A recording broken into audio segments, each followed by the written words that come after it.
మా పిల్లల్ని ఎంత ప్రేమగా పెంచుకున్నాం, అసలు అన్ని త్యజించేసాం, వాళ్ళ కోసం ఎన్నో మేము వదులుకున్నాం, ఎన్నో త్యాగాలు చేసాం. అయినా ఇవాళ రోజు అసలు మా అమ్మాయి లేదా మా అబ్బాయి మమ్మల్ని చూడడానికి కూడా ఇష్టపడట్లేదు. మేము చేసిన తప్పేంటి, మేము చేసిన నేరం ఏంటి, మేము చేసిన పాపం ఏంటి అని చాలా బాధపడుతుంటారు. నిజానికి ఇప్పుడు ఇందులో తప్పు ఎవరిది అనుకోవచ్చు? వీళ్ళ పెంపకంలో లోపమా, లేకపోతే ఆ పిల్లల ప్రవర్తన లోపమా, ఏమనుకోవచ్చు? చూడాలని కోరుకోవటమే తప్పు.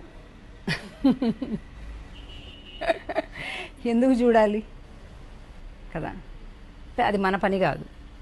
మన పని గురించి వరకే మనం ఆలోచించుకోవాలి. ఎప్పుడు కూడా ఎదుటి వాళ్ళు చేసే పని గురించి మనం ఆలోచించద్దు.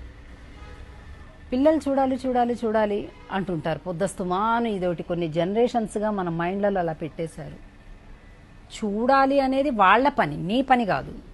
అది ఎవరు ఆలోచించాలి? పిల్లలు ఆలోచించేలాగా మనం చెయ్యగలగాలి. మనం చేయలేకపోతే వదిలేయాలి. మనల్ని మనం ఎలా చూసుకోగలము అంతే. ఇది ఆలోచించండి. అప్పుడు ఆ స్ట్రెంగ్త్ వస్తుంది, మనకి ఆ ఎనర్జీ వస్తుంది. ఎప్పుడైతే వాళ్ళు చూడాలి అయిపోయింది అయిపోయింది అయిపోయింది అయిపోయింది, అరే ఏంటైపోయింది? మనం ఊరికే వృద్ధాప్యం అనేది ఒక మానసిక భావన.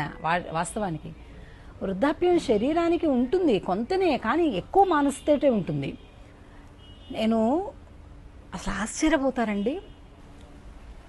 యుఎస్ఏకి వెళ్ళినప్పుడు క్యాబ్ ఎక్కితే ఆ డ్రైవింగ్ చేసే ఆమెకి 72 years. She's driving, she's doing job. 72 years. ఆమె ఒక జొరాస్ట్రియను. 72 years ఎర్న్ చేస్తుంది. ఎందుకు చేస్తున్నావు? ఎవరు పిల్లలు చూడరా అంటే, పిల్లలు నన్ను ఎందుకు చూడాలి అని అడిగింది. అంటే మంచివాళ్ళు కాదా, నువ్వంటే ఇష్టం లేదా అని అడిగా నేను. చాలా ఇష్టం, they loves me very much, I love them very much అని. మరి ఎందుకు చేస్తున్నావు అని, దానికి దీనికి సంబంధం ఏముందని అడిగింది. ఇది I have to spend my time with a work. మా చాలా ఇంకా ఆమెతో చాలా ఇంట్రెస్ట్ అనిపించి ఇంకా ఆమెను ఇంటర్వ్యూ చేశా. ఆమెకి చాలా ప్రాపర్టీస్ ఉన్నాయి, బట్ డ్రైవర్గా చేస్తుంది ఆమె. ఒక క్యాబ్ పెట్టుకుంది, ఆమె జాబ్ చేస్తుంది. ఎందుకంటే fun. So happy in work, I'm getting happiness. అంటే ఈ రకమైనటువంటి మైండ్ సెట్ ఏదైతే ఉందో చాలా ఉపయోగకరం.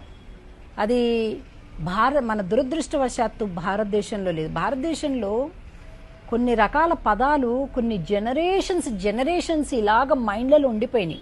ఫర్ ఎగ్జాంపుల్, మా అమ్మాయిని ఇస్తున్నాం, నడుము వంగకుండా మా అమ్మాయిని చూసుకుంటారండి.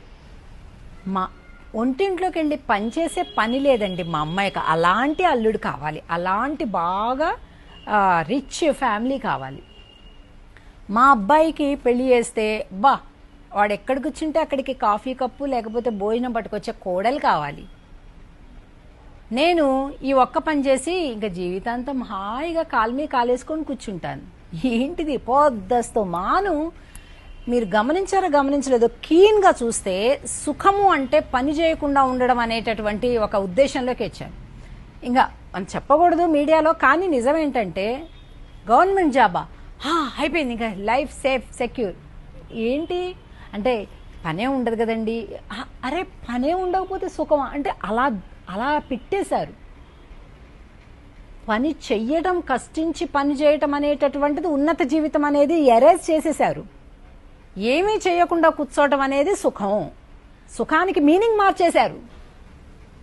అందరికీ సుఖం కావాలని ఉంటుంది. ఇప్పుడు సుఖం మీనింగ్ మార్చేశారు. ఇక ప్రతి ఒక్కళ్ళు కూడా ఊరికే రావాలి, అన్ని ఫ్రీగా రావాలి. ఫ్రీ పెళ్లి చేసుకునే అమ్మాయికి మొత్తం భర్త తరపు కుటుంబం నుంచి. అందుకే కదండి పెళ్లిళ్ళు అవ్వట్లే అసలు సరిగా. అమ్మాయిలు దొరకడంలే, ఎందుకంటే అమ్మాయిల ఆశలు టూ మచ్ అయిపోయినాయి.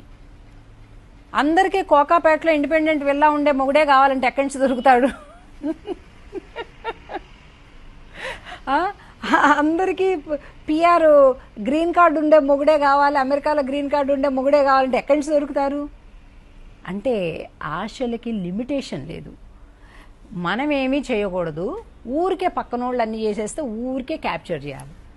అలా కోరుకునే మొగుడున్నా తప్పే, అలా కోరుకునే పెళ్ళాం ఉన్నా తప్పే, అలాగుండే పిల్లలున్నా తప్పే.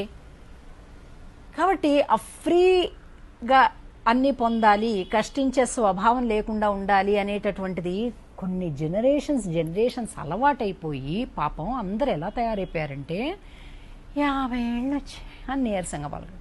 50 ఏళ్ళు వస్తే ఏమిటాయి? 50 వస్తే 60 వస్తే 70 వస్తే వాట్ ఈస్ దేర్? నువ్వు యాక్టివ్గానే ఉండాలి ఇప్పుడు కూడా. నువ్వు డిపెండ్ అవ్వకూడదు అసలు. నీకేం రాదు, అన్నీ వచ్చు నీకు. ఇంత బియ్యం వండుకోవడం రాదా? వయసు అయిపోయేటప్పుడు నాలుకకి ఎక్కువ వాంటింగ్స్ లేకుండా ఉండటం బెటర్ కదా. అవి వండేసుకోవాలి. వండడం వస్తే ఫన్, అది ఫన్ అనుకో. పని చేయడం ఫన్ అనుకుంటే నీకు ఎప్పుడు ఇబ్బంది ఉండదు. అసలు ఆ రోగాలు కూడా ఏమీ రావు. ఎందుకు వస్తాయండి రోగాలు?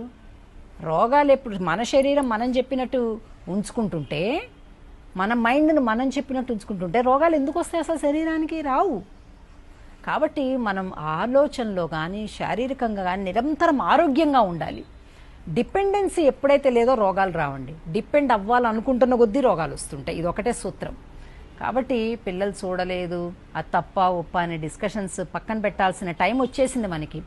అక్కర్లేదండి బాబు, మాకు మేము చూసుకుంటాం, నాకు నేనే చూసుకుంటాను, మాకు కూడా అక్కర్లే, నాకు నేను ఇంకో 10 మందికి సేవ చేస్తాను అనే సంకల్పం తీసుకోండి. వృద్ధాప్యం దగ్గరికి రానే రాదు.